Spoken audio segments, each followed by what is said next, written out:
Hello everyone, I am Nishant and today let's talk about the big picture of global debt crisis. If you want to truly understand where the global economy is headed, this is a topic you simply cannot ignore. So if you enjoy such deep dive breakdowns, join this channel right away and support our work. If you had to imagine the next global crisis, what would it look like? A stock market crash?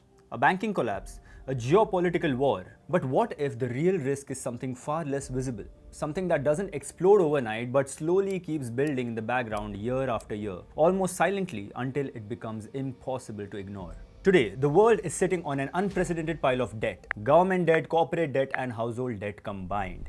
And unlike past crises, this time the problem is not just the size of the debt, but its long-term sustainability and repayment capacity in a high-interest environment. So the big question is the global debt crisis a ticking time bomb or just another overhyped fear? Let's break it down simply, logically, and from an investor's perspective. Hello everyone and welcome to the big picture. Let's start with the numbers. Global debt today is estimated to be over $250 trillion. According to a report by the International Monetary Fund, global debt remains above 235% of global GDP, meaning the world owes more than double what it produces in a year. According to data reported by Reuters, citing the Institution of International Finance, global debt has reached record levels of over $340 trillion, including all sectors. Government debt alone is nearing 94% of global GDP based on the Fiscal Monitor report by the International Monetary Fund is historically very high, even by post-war standards. And here's the key insight. This is not temporary. It has been building for decades, from the 2008 financial crisis to COVID to geopolitical tensions. Governments across the world have consistently chosen borrowing as the primary tool to stabilize their economies. The biggest contributor to global debt today is government borrowing. Why are governments borrowing so much? Governments have expanded spending on pandemic recovery packages, increased welfare commitments to support aging population, invested heavily in infrastructure development, and significantly raised defense budgets due to rising political tensions. On top of that, climate transition spending has added a new long-term financial burden. According to projections in the Fiscal Monitor by the IMF, global public debt could reach 100% of GDP by 2029. A level that we last saw in the aftermath of World War II. This is important because high debt itself is not necessarily a problem, but when it becomes structurally high across most economies at the same time, it limits global flexibility. Debt in itself is not the issue. In fact, debt can be a powerful tool for growth if used productively. But the real problem arises when debt grows faster than economic output and interest obligations start consuming a large portion of government revenue. Because at that point, governments are no longer borrowing to grow the economy, they are borrowing just to service existing debt. And when investor confidence starts weakening in such an environment, markets react instantly, even before policymakers fully realize the stress building underneath. For years, the world has one big advantage: low interest rates. Money was cheap, liquidity was abundant, and borrowing felt almost effortless for governments, corporations, and even households. But that era has now fundamentally changed. Central banks across the world have aggressively increased interest rates in response to inflation, and this single shift has completely changed the global debt equation.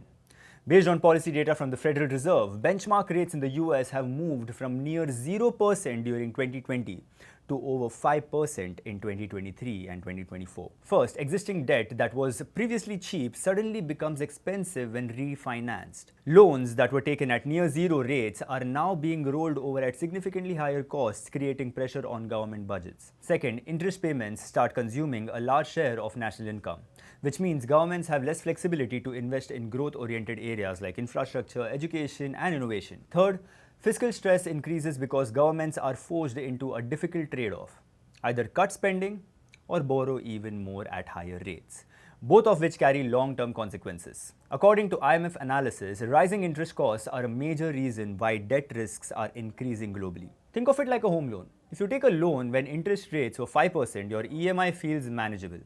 But if the same loan suddenly gets repriced to 9%, your monthly burden almost doubles, even though your income hasn't changed. Now imagine this happening not to one person, but to entire countries at the same time. This is where the real problem begins. Unlike developed economies such as the US or Europe, developing countries do not enjoy the same financial advantages or investor trust, which makes their debt situation structurally more fragile. First, high borrowing costs. Borrowing costs are significantly higher for developing nations because global investors perceive higher risks in these economies, which automatically translates into higher interest rates. Second, dollar debt problem. Many developing countries borrow in US dollars, which creates a currency mismatch risk. If their local currency weakens, their repayment burden increases even without taking more debt. Third, limited fiscal space. Fiscal space is extremely limited, meaning governments have very little room to increase spending during crisis without destabilizing their finances. According to a policy report by the IMF, emerging markets and developing economies are facing rising debt vulnerabilities and financing challenges. In practical terms, this means governments in these countries are forced to allocate a larger portion of their budgets to debt repayment instead of development. As a result, spending on critical areas such as healthcare, education, infrastructure, and job creation gets squeezed, which directly impacts long-term growth potential. In simple terms, debt starts crowding out development itself. When debt becomes unsustainable, the most severe outcome is sovereign default, where a country is unable to meet its repayment obligation. Countries like Sri Lanka, Zambia, Ghana have faced severe debt crises in recent years. A default is never an isolated event. It creates immediate panic in global financial markets, leads to capital outflows, and causes sharp currency depreciation. But more importantly, it creates a contagion effect where investor confidence in other similar economies also starts weakening, leading to broader financial instability. A report by Reuters based on IMF insights shows that debt restructuring is becoming more complex and slower, taking 2.5 years on average. That means crisis lasts longer now. At a deeper level, the global financial system today is heavily dependent on continuous debt expansion. This creates a fragile structure where stability depends on constant refinancing and investor confidence rather than actual repayment strength.